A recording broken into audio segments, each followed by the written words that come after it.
here we have a system of equations, and the elimination and substitution methods were both kind of equal with lines.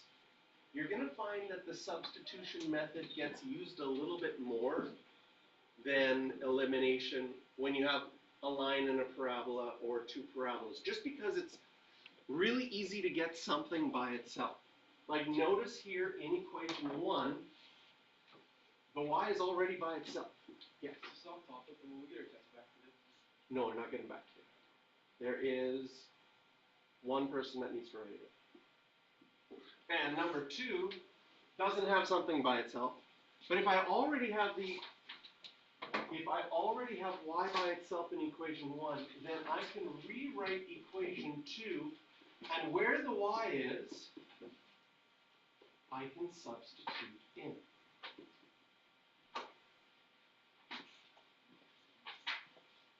This gives me an equation. It's a quadratic equation because I have an x squared.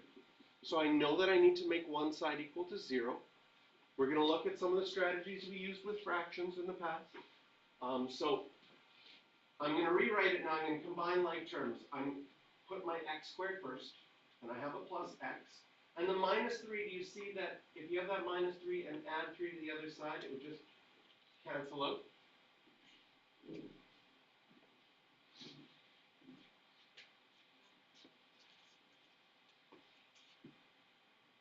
If you have a fraction in a solving question, you have some choice. You can either keep working with the fraction, or what most students like to do is they like to get rid of the fraction because it just makes it a little bit harder to work with.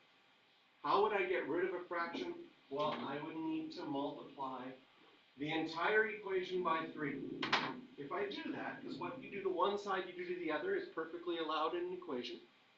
And if I multiplied everything by 3, well, this 3 and this 3 would cancel out, just giving me x squared. The 3 would times the x would give me plus 3x. The 3 would times the 0 and still be 0. And this looks a lot nicer to work with.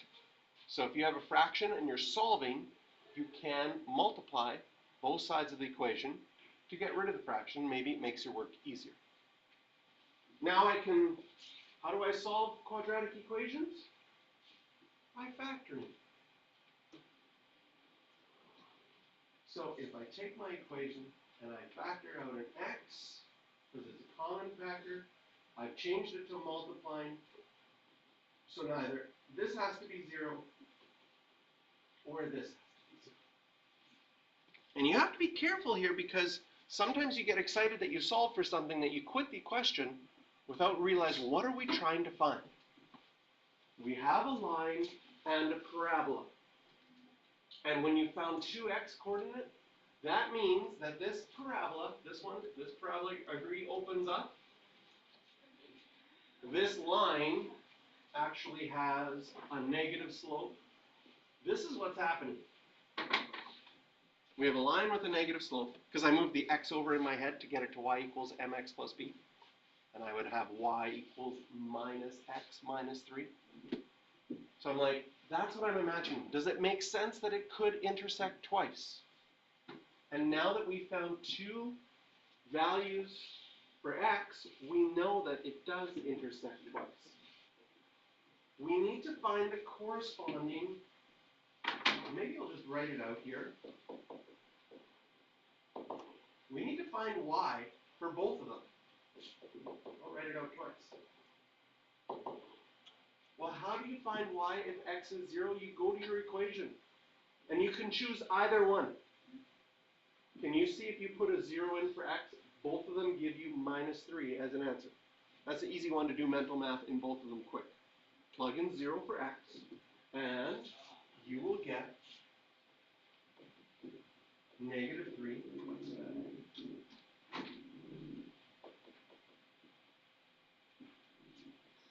But sometimes you choose which one you think is easier to do the mental math in. Would you prefer to solve for y? Here's another version, right? If I move that x over. Would you like to do equation 1, plug in minus 3, or equation 2 and plug in minus 3? Number 2.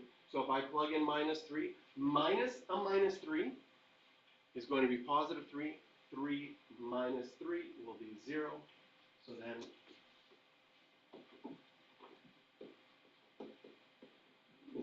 then on these questions, write your solutions as the points. So we have 0 and negative 3 and negative 3 and 0.